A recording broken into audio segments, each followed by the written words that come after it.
നമ്മുടെ ഗാർഡനിലെ ഒരു പെട്രിയ പൂത്തിരിക്കുന്നു നോക്ക്. എത്ര പൂക്കളെന്നറിയാം, നിറയെ ഉണ്ട്. പെട്രി ശരിക്കും രണ്ട് ടൈപ്പ് ഉണ്ട്, നാടനും ഹൈബ്രിഡും. ഇത് നാടൻ വെറൈറ്റിയാണ്.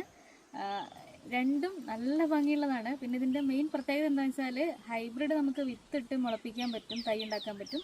നാടൻ്റെത് കമ്പ് കുത്തിയിട്ട് മാത്രമേ പറ്റുള്ളൂ, ഇതിൽ വിത്ത് ഉണ്ടാവില്ല. അപ്പോൾ ഇത് നാടനാണ്, നിറയെ പൂക്കളാണ്. ശരിക്കും ഇത് വെട്ടി വെട്ടി വെട്ടി നിർത്തിയിട്ടാണ് ഇതിങ്ങനെ ആയിരിക്കുന്നത്. ഇതിൽ നിന്ന് തന്നെയാണ് ഞങ്ങൾ കമ്പെടുത്ത് നടുന്നതും എയർ ലെയറിങ് ചെയ്യുന്നതൊക്കെ ഇതുപോലുള്ള ചെടികളിലാണ്. അപ്പോൾ അങ്ങനെ കമ്പൊക്കെ ഒരുപാട് എടുക്കുമ്പോൾ ഇതിങ്ങനെ കുറ്റിയായി വരും. ശരിക്കും ഇതൊരു വള്ളിച്ചെടിയാണ്, പക്ഷെ നമുക്കിതിനെ ഇങ്ങനെ ചട്ടിയിൽ വെട്ടി നിർത്തി കുറ്റിയാക്കി വളർത്താവുന്നതാണ്. കാണുന്നതൊക്കെയാണ് ഇപ്പോൾ കണ്ട മദർ പ്ലാന്റ്, വലിയ പെട്രിയിൽ നിന്ന് ലെയർ ചെയ്തെടുത്ത തൈകൾ. ഇതൊക്കെ സെയിലിനുള്ളതാണ് കേട്ടോ. എല്ലാം നല്ല അടിപൊളി പ്ലാന്റ്സ് ആണ്. നല്ല മൂത്ത പൂക്കളാവാൻ റെഡി ആയി നിൽക്കുന്ന ചെടികളാണ്. ഇതിലൊക്കെ പൂക്കൾ ഉണ്ടാവാറുണ്ടല്ലേ. വെള്ളയും വയലറ്റും ഉണ്ട്. ഇത് വെള്ളയാണ്, അത് വയലറ്റ്. ലെയറിങ് ചെയ്ത വലിയ പ്ലാന്റ്സ് ആണ് കേട്ടോ. ഇത് വെള്ള പെട്രിയൻ്റെ തൈകളാണ്. അപ്പോൾ ഇത് നിങ്ങൾക്ക് വാങ്ങാൻ പറ്റും. ഇപ്പോൾ പെട്രിയ അല്ലെങ്കിൽ സാൻഡ് പേപ്പർ വൈൻ എന്നറിയപ്പെടുന്ന ഈ അത്ഭുത ചെടി വാങ്ങാൻ താല്പര്യമുള്ളവർക്ക് നമ്മുടെ വെബ്സൈറ്റ് വഴി ഓർഡർ ചെയ്യാവുന്നതാണ്. wayanadandasgarden.com എന്നാണ് വെബ്സൈറ്റ് അഡ്രസ്സ്.